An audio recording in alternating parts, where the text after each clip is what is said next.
Voice A. This voice is a normal voice recorded with Boya M1 mic in smartphone. Voice B. This voice is a professional voice recorded with Boya M1 mic in smartphone. Now obviously voice B ज़्यादा crisp, clear और professional था. Now today I will show you how to edit your voice.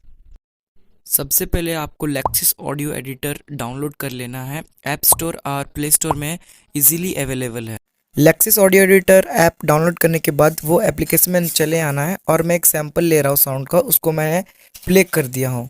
ये play हो रहा है, इसको full play करना है. ये फुल प्ले हो चुका है. अब ये कॉर्नर में 3 डॉट में क्लिक करने के बाद इफ़ेक्ट्स में जाना है. इफ़ेक्ट्स में जाके आपको नॉइज़ रिडक्शन में जाना है. मैं नॉइज़ रिडक्शन में चल चुका हूँ. अब इसके जो मैं सेटिंग किया हूँ वही सेटिंग रखना है आपको. ये अप्लाई कर दिया हूँ मैं, ये अप्लाइंग हो रहा है. फिर मैं 3 डॉट पे जाके इफ़ेक्ट्स में जाऊँगा. फिर आपको ये इक्वलाइज़र और एम्पलीफायर जो लिखा हुआ है उस पर आपको क्लिक करना है. ये जो 16,000 वाला जो डेसिबल ग्राफ है इसको आपको एकदम हाई पे रखना है. इससे आपका क्या होगा, आवाज़ क्रिस्प आएगा. ये मैं इसको भी अप्लाई कर दे रहा हूँ. ये अप्लाई हो रहा है.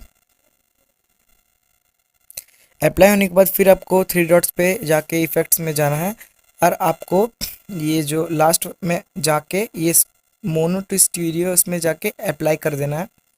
ये इससे क्या होगा, आपका दोनों ईयरफोन में सेम आवाज़ आएगा. फिर इफ़ेक्ट्स में जाना है और आपको नॉर्मलाइज़ कर देना है. इस नॉर्मलाइज़ इसलिए मैंने किया कि आपका आवाज़ एडिटेड ना लगे.